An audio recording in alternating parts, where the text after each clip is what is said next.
Alors, nous sommes avec Olivier Falorni, donc le député de la première circonscription de la Charente-Maritime.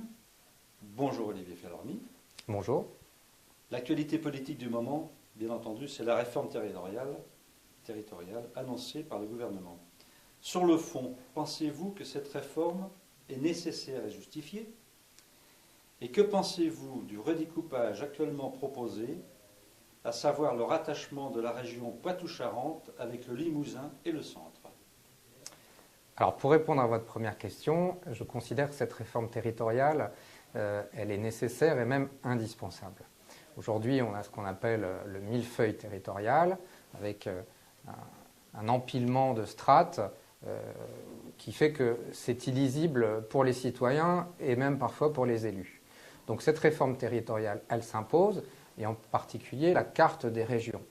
Pourquoi? Parce qu'aujourd'hui, les régions sont des nains, pas tant sur le plan géographique d'ailleurs que sur le plan financier, économique.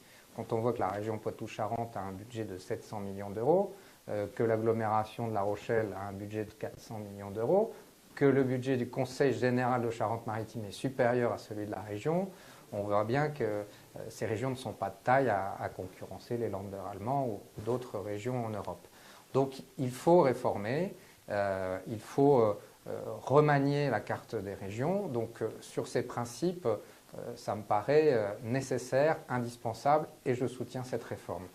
Par contre, la carte qu'on nous a proposée, moi je vais simplement parler de la région qui me concerne, qui nous concerne, Poitou-Charentes.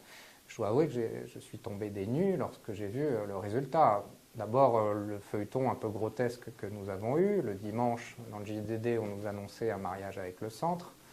Le lendemain, on nous annonçait dans la journée un mariage avec les Pays de la Loire. Et puis, en fin de soirée, nouveau mariage, mais cette fois avec le centre et le Limousin. Cette région me semble totalement incohérente. Ça n'a ni queue ni tête. Je suis désolé de le dire, mais nous n'avons rien à voir avec Dreux. 500 km entre le sud de la Charente-Maritime et le nord de l'Eure-et-Loire. Voilà, je crois qu'une région, pour qu'elle ait un sens, il faut qu'elle ait une identité, il faut qu'elle ait une âme, et puis il faut qu'elle ait une métropole. Et moi, je suis convaincu qu'il y a un choix qui est évident, c'est le rattachement à l'Aquitaine. Notre métropole naturelle, c'est Bordeaux. La Charente-Maritime regarde vers Bordeaux. Je sais qu'il y avait aussi l'hypothèse des Pays de la Loire, qui, bon, même si cette idée me paraissait moins bonne, aurait été, j'allais dire, au moins cohérente. Mais alors, région centre et Limousin, c'est incohérent, et en l'état, moi, je ne pourrais pas voter une carte pareille à l'Assemblée. Bien.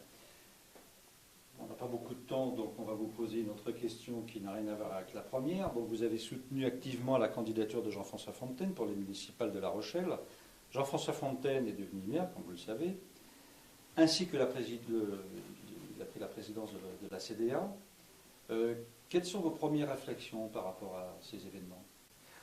Je trouve qu'il a pris la mesure de cette fonction, de ces fonctions, qui d'ailleurs sont interdépendantes.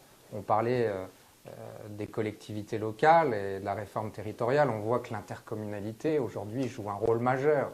Et c'est vrai que la commune et le département, peut-être, vont être supplantés par l'intercommunalité et par la région. Donc un maire de La Rochelle aujourd'hui, compte tenu de l'organisation de l'agglomération de La Rochelle, a vocation à être président de la CDA, sinon il n'est pas vraiment maire. Et donc Jean-François Fontaine a pris pleinement la mesure de sa fonction, et je m'en réjouis. Il a de bonnes équipes, tant à la mairie qu'à la CDA. Et puis je crois qu'il a d'abord adressé un certain nombre de signes forts. La création d'un comité d'éthique qui permet d'avoir plus de transparence, plus de, j'allais dire, de respect d'un certain nombre de règles, me paraît essentiel. C'est plus qu'un symbole. C'est, à mon avis, une manière de réconcilier les gens avec la politique. Le fait qu'il ait baissé de 20% le montant des indemnités des élus, diminué de moitié par rapport au maire précédent sa propre indemnité, ça peut paraître symbolique, mais ça a un sens aussi. Ça montre qu'en période de crise, tout le monde fait un effort. Et puis, sur des grands dossiers, on a vu qu'il les maîtrisait parfaitement. Voilà, il est arrivé, il sait de quoi il parle. Je pense que ça fera un excellent maire de La Rochelle. Revenons sur votre fonction de député. Quels sont les dossiers actuellement sur lesquels vous travaillez et qui représentent un intérêt pour votre circonscription? Vous savez, il y a beaucoup de dossiers qui aujourd'hui s'accumulent sur le bureau de l'Assemblée nationale. Évidemment, il y aura la loi sur la transition énergétique qui va arriver dans l'actualité du Parlement. C'est une réforme essentielle et qui va concerner directement notre territoire. C'est vrai que localement, il y a eu un dossier qui nous a mobilisés et qui va continuer à le faire, même si ça a été une déception. Ce sont les parcs éoliens, dont un des deux sera installé au large de l'île-Dieu et de Noirmoutier. C'est vrai qu'on avait, et j'espère qu'on aura encore une opportunité par rapport à la construction de ces piliers d'éoliennes, sachant qu'il y a un projet qui est plus écologique que l'autre, c'est-à-dire une sorte d'embasement qui rend moins agressif je dirais, l'installation par rapport au sous-sol marin. Donc voilà, ce sont des projets économiques que l'on défend sur le territoire, mais qui reposent sur une logique nationale, j'allais dire même européenne, de la transition énergétique. Parce qu'on voit que c'est un enjeu majeur. L'Allemagne, on en parlait encore récemment, a fait le choix de sortir du nucléaire, mais pour entrer dans une logique de centrale à charbon. C'est catastrophique en termes de CO2. Donc il faut que la France engage cette démarche, certes de réduction du nucléaire dans un temps qui sera probablement long, mais aussi de développement des énergies renouvelables. Et ça, c'est un des enjeux majeurs. La réforme ferroviaire, nous en parlons actuellement. On voit qu'il y a eu un certain nombre de ratés qui sont, j'allais dire, la cause de cet affrontement entre RFF et la SNCF. Et là aussi, pour décliner un enjeu local sur cette réforme, c'est la question des relations entre RFF et les collectivités locales. Il y a un pont au-dessus de la gare qui aujourd'hui menace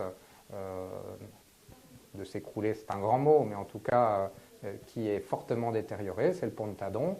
RFF doit intervenir. Cette gare de La Rochelle, moi je l'ai dit hier en commission, j'ai dit j'ai honte quand j'arrive de Paris et que j'arrive dans la gare de La Rochelle. J'ai honte non pas de La Rochelle, mais j'ai honte de voir des gens qui sont handicapés, qui portent des valises et qui n'ont pas accès comme ils devraient à cette gare parce qu'il n'y a que des escaliers et pas d'accès pour les personnes à mobilité réduite. Donc voilà, il y a du travail à faire à la fois nationalement et localement. Cela fait bientôt 2 ans que vous avez été élu député. Avez-vous d'autres ambitions politiques personnelles? Non. Non, je suis heureux d'être député. Je suis fier d'être député de La Rochelle et l'île de Ré. Mon ambition, c'est de bien servir les habitants de ce territoire pendant les 5 années de mon mandat. J'espère qu'il n'y aura pas de dissolution, mais en tout cas, normalement, pour les 5 années jusqu'en 2017. Je n'ai pas d'autre ambition. Vous savez, si j'avais dû en avoir, je me serais présenté à la mairie de La Rochelle.